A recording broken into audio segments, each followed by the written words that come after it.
So I'm from Trichy. I'm a glaucoma person basically. So then for the next few minutes, I'll be taking you through on how to go about making your own animations and making your own videos for a informative toolbox. And let us have a start. Good afternoon. My topic is on a neophyte guide to animation and videographic tools. I would like to thank you, Pavilion, for this opportunity. I'm Dr. Prasanna Venkatesh, and let me begin with an animation of the angled recess.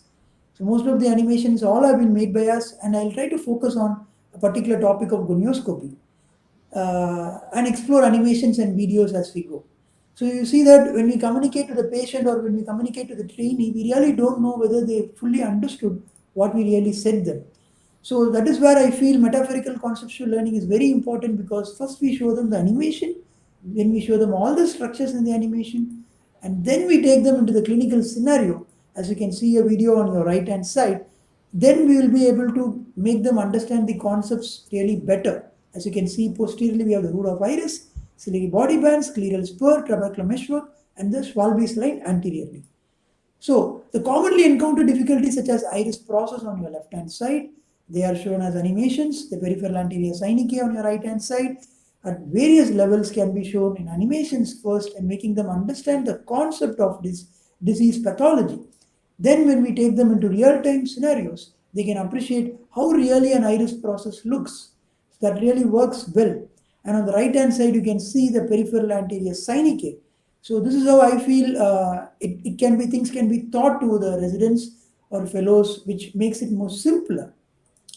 So then I take them into a concept of commonly encountered practical difficulties that we saw, the pathophysiological mechanism, that is iris process only wraps around the angle recess. It does not cause any visualization difficulty to the angles below, nor it causes any difficulty in raised IOP per se. Whereas the peripheral anterior synechiae is pathological because it poses difficulty in visualizing the angles below, as well as it causes raised IOP. So we take them into the concepts further, and then I show them the video of how to do about an indirect gonioscopic examination. Show them a video on the left hand side where you can see the graticule size is reduced to avoid the light falling into the pupil, because if it does so, then we will have a artifactually induced meiosis, which may cause a widened angle. Then we show them the zoomed magnification which is needed to visualize the angles. We have a normal angle and a peripheral anterior synechiae there. Then the slit is put and a corneal mesh technique is demonstrated for the Schwalbe's line. So the grade 3 and grade 4 angles, the normals are first shown first, so that the concepts are first being incorporated better. So once the normal angles are shown, then the grade 2 angle where the root of iris is adjacent to the trabecular meshwork is shown. Then the grade 1 angle on your right hand side where only the pigmented Schwalbe's line is seen. Slowly taking them deeper into the concepts helps a lot. This is a manipulative gonioscopy. When you look at the inferior mirror, you can see that the angle appears to be crowded, but when the patient looks towards the mirror, it opens up. So taking them into the manipulative gonioscopy by showing them videos and telling them what to expect out of it. Then the pupillary block phenomenon, which causes the acute angle closure attack in the first place. So that is why we do the ARC-PA prophylactically, why we do it, and if we don't do it, what happens is shown as animation. And this is a clinical picture of a patient post-acute angle closure attack, where the Oak stride is beautifully seen, glaucom flecken, pigment dispersion, non-reacting pupil, and you have a iris atrophy too. The software that we use to make an animation, that is what I personally use, is an Adobe Flash version CS5. It costs around 2500. It's available in Proxy 2. That doesn't matter. It's easily accessible. So a square or oval tool can be used. You can make your own square. For example, let us see how to go about it. You can choose a square and make your square and convert it into a rectangle by using the scaling option. For example, you keep it rotated at 37 degree at frame 1, and you place it in the software. Now, take for example in frame 20, you place the same rectangle in another angulation at frame 20. So filling between the frames can be done by customized, which is very tedious. You have to do from frame 1 to 20 manually, or you can do it automatically. The software takes care of itself, and that's the product you get of the animation. For ophthalmology, we need to have a reference image. That's very important. So take an image of an eye and then do an e-tracing so that you get a good image of the eye. So this is my own e-traced image. You can see that the cross-section of the eye is constructed by tracing with different colors. So I prefer doing it with different colors. And then creating the soft cross-section of the eye can be done alternatively as follows. Very simpler method. draw two circles, erase the unnecessary curves, and there you get a cross section of the eye. So it can be done in multiple ways. Let us move into a real-time case scenario. A 24-year-old ICL has been implanted, post-operative day 10, his left eye alone has eye IOP, is diagnosed with secondary angle closure, PI was done, but still no improvement. He came to us, gonioscopy revealed a pigmented open-angled meshwork, which is quite normal. So we made the re-diagnosis from secondary angle closure to secondary open angle glaucoma, keeping in mind the normal chamber depth, pigmented open angles, and a good ICL vaulting. And this patient, the possible mechanism that we felt was once the ICL was placed, the patient developed a phenomenon of posterior iris rubbing, maybe with the anterior ICL, and then that caused the pigment to disperse, as seen in this animation.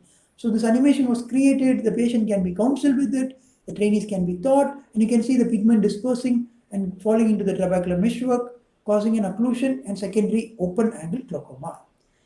So the front-on section of the eye, how was it constructed? Layer 1, white sclera with a hole in the center. It's quite simple. Layer 2, add the cornea and the iris. Layer 3, add the vessels of the conjunctiva. Layer 4, insert the iris behind the lens.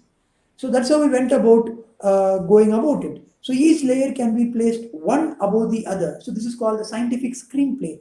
Now it's set in motion and it's a dynamic tool for evaluation. The animative module was divided into three parts: dilatation of pupil, insertion of ICL, dispersion of pigments causing glaucoma.